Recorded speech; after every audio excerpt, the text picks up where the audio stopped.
다니엘서 11장은 이제부터 일어나는 역사적인 이야기를 다니엘을 통해 하나님께서 계시해 주고 있는 내용입니다.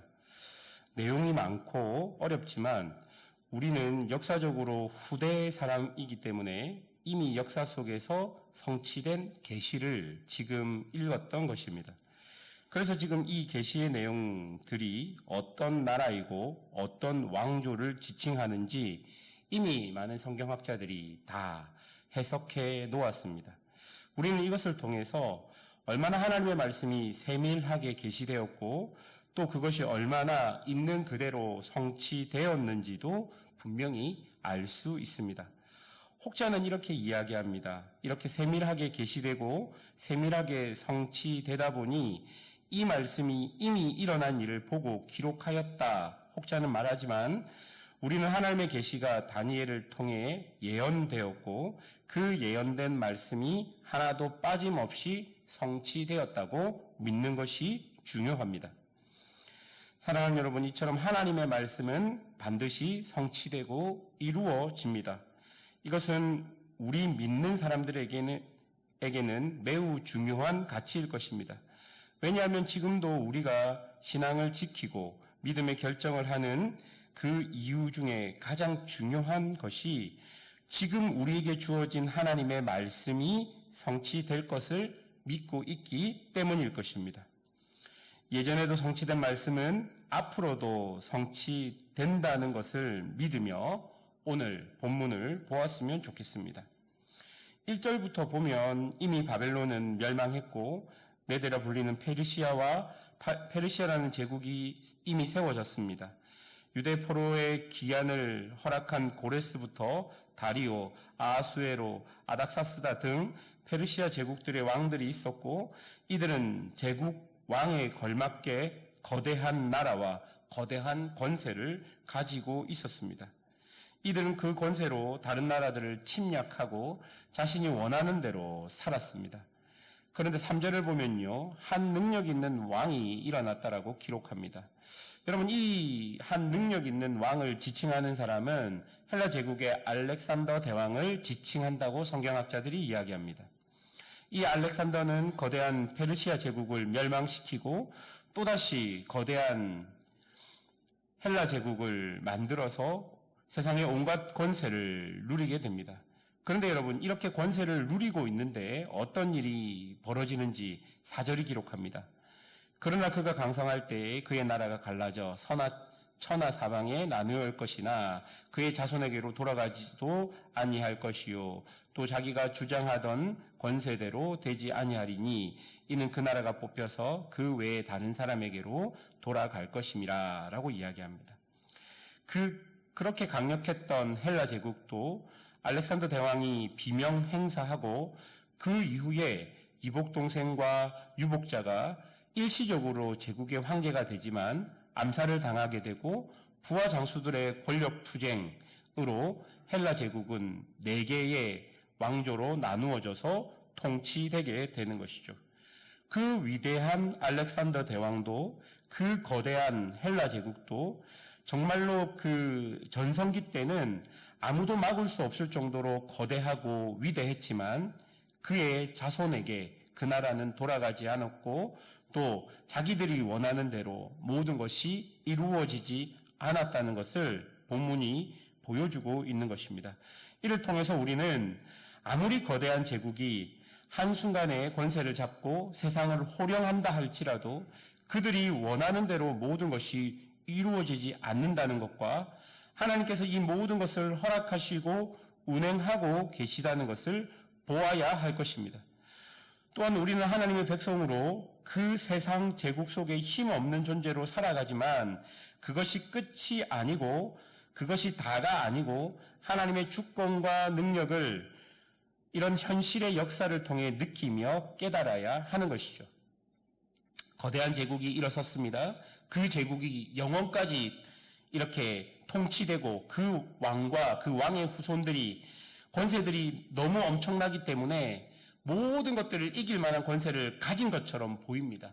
하나님보다 더 높이 보일 수도 있고 하나님의 나라보다 더 거대하게 보일 수 있습니다.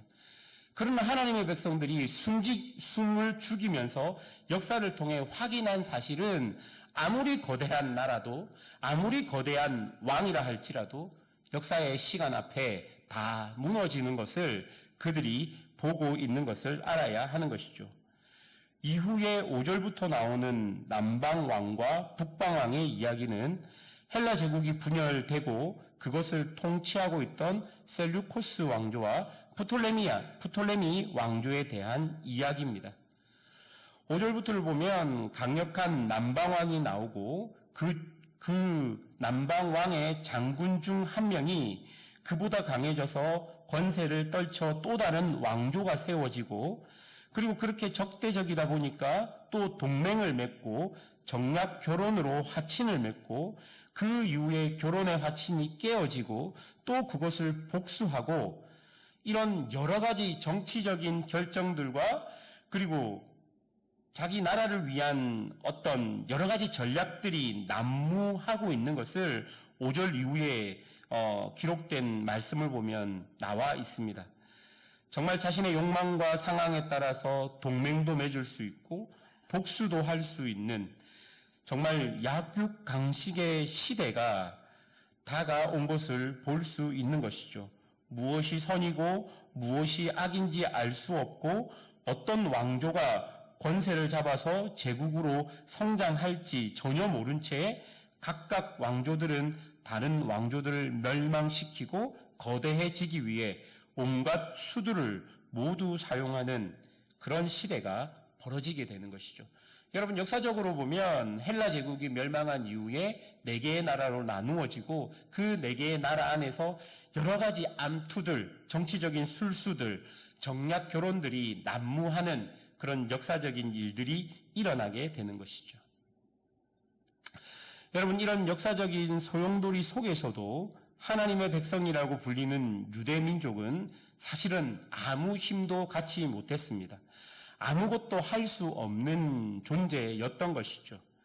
그들이 포로로 귀환해서 가나안 땅이라고 불려지는 그곳에 지금 거류하고 있지만, 그 땅이 이집트와 대륙을 연결하는 지리학적으로는 그 요충지 길목에 위치하고 있다 보니까 그런 왕조의 싸움들 속에서 정말 많은 어려움과 해를 당하게 됩니다.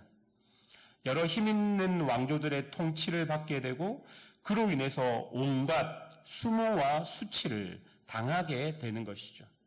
그런 상황 속에서도 그 이스라엘 백성들, 그 하나님의 백성이라고 말하는 자들은 숨을 죽여서 보는 게 온갖 그 암투가 난무하는 그 상황 가운데서도 그 권세가 어디로 가는지는 그 나라가 힘이 세어서도, 그 나라가 영특해서도가 아니라 하나님께서 모든 것을 주관하고 계시는 것을 그들은 그 많은 역사적인 사건들을 통해서 보게 된다는 것입니다.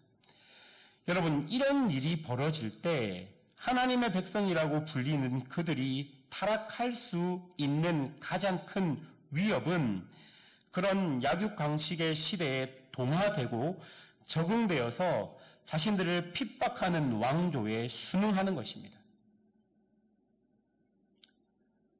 어느 순간은 다른 왕조가 자신들의 민족을 통치하게 되면 그들이 포갑하는 그 정치에 순응하여서 그것을 닮아가게 되는 것이죠. 그게 하나님의 백성들의 타락입니다. 그 거대한 나라의 통치를 받으며 그렇게 자신들도 악해져 버리는 것이죠.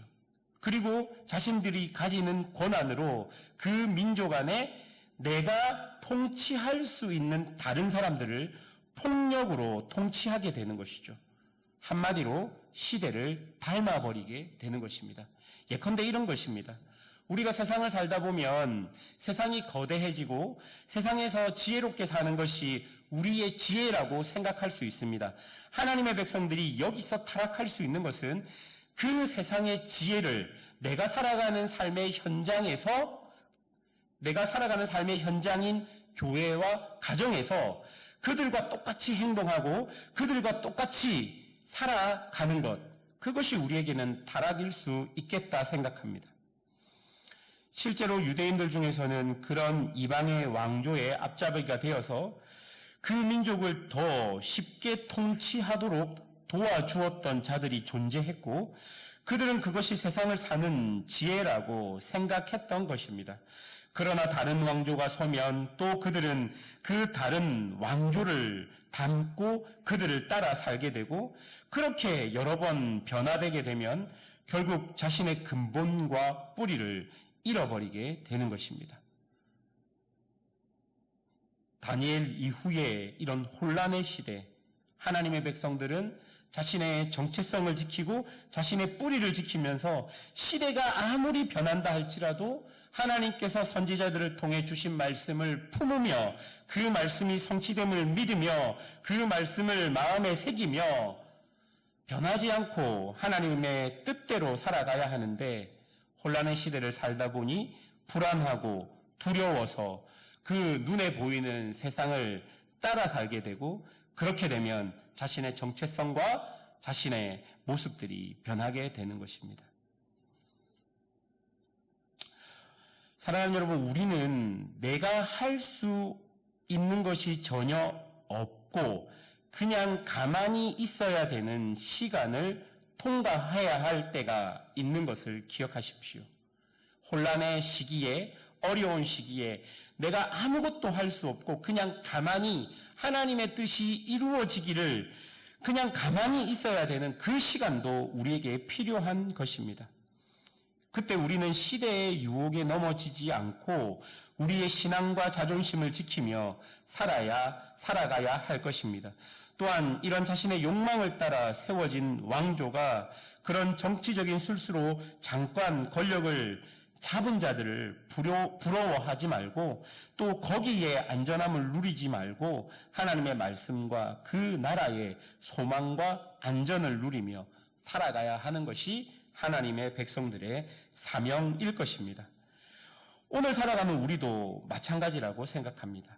온갖 술수로 자기만 위하고 자기 확장을 꾀하며 그것이 안전함이고 유능함이라고 생각하는 것이 이 시대의 사고일 것입니다. 그리고 우리 또한 그렇게 살기를 소망하고 원할 수도 있다는 것이죠.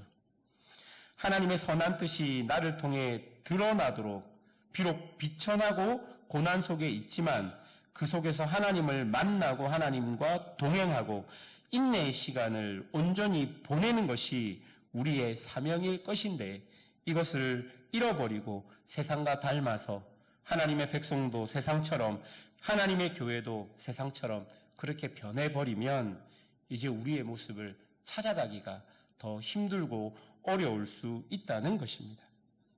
이런 시대에 우리가 사는 것을 인정하고 하나님의 말씀을 내 안에 품으며 세상에 따라가지 말고 하나님의 말씀을 따라서 주님 오시는 그날까지 주의 말씀을 품고 사는 그런 교회와 성도가 되시기를 주님의 이름으로 축원합니다.